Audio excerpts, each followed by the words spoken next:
Today, we're visiting the structure that was once Hill Street Baptist Church in Smithfield, although its history stretches back a little further than that.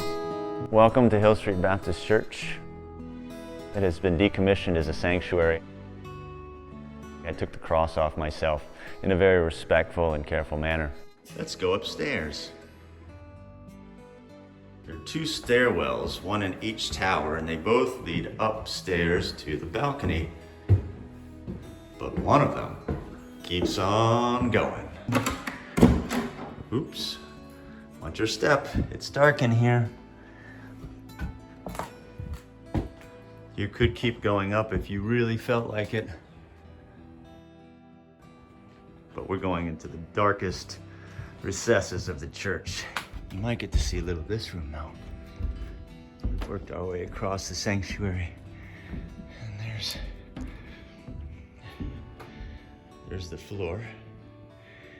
Yeah, really.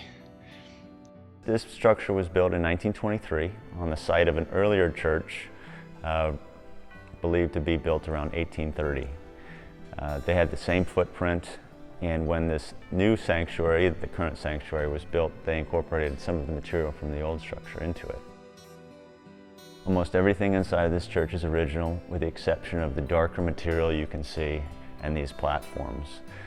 The darker material in the platforms are from reclaimed material from other old buildings, including an old restaurant called the Battery Park Grill and an 1890s Masonic Hall in Waverly.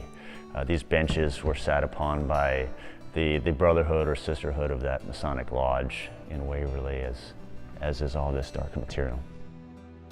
It was part of the Hill Street Baptist Church congregation, and they acquired the original church in I believe the 1880s, and that was the 1830 structure. They acquired that and they used it up until 1922 or so.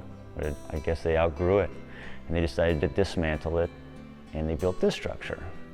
And this is a very beautiful little church. It has castellated towers, two towers, one of which had a bell in it.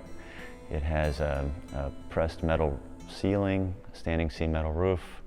The stained glass is simple but beautiful, and it's all original as well. Lath and plaster walls, tongue groove wood floors. It also has a very large baptismal, which we've considered using for various entertainment purposes. The rest of the structure, at some point I would like to use for a event space, either for live music, cinema, dance recitals, just about anything that needs a stage. The structure is perfect for it. It has a raked floor, it has a generous stage, it has a large balcony, and there really isn't a bad seat in the house. We do need to do some modification. It still has its original wiring, lighting. Currently the water's off. Heating is a bit of an issue since we don't have that either. But we do have squirrels, so we got that going for us. It's a great space, and it has a lovely history. What I still have to do is I have to bring it up to code because we want to change the use. I would like to build an addition. Unfortunately, that probably requires me taking out part of the baptismal.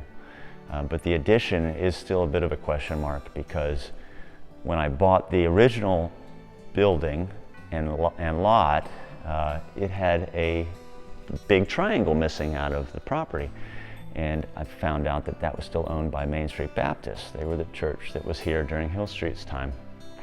They took the bill, they sold the church. They didn't sell that corner lot. Unfortunately, that corner lot is labeled a cemetery. My addition would go right into that space. When I went to the church to ask them if I could purchase it, they said, "No, I don't think there's any graves in there. It's a cemetery." Well, we really don't think that's a concern. So I thought that was great. Got a person with a metal detector, and we searched and searched and really found no evidence. At some later time, about a month ago, I was speaking to an old elder of the church, and he informed me that when he was young, whenever the graves would start to cave in slightly, they would just fill them up with dirt. So I have to find those. I don't know how I'm going to do it yet, but the graves, I feel like they've done enough work. We should let them rest eternally, and that may require some ground penetrating radar and so forth, but nobody really wants a poltergeist, not even me.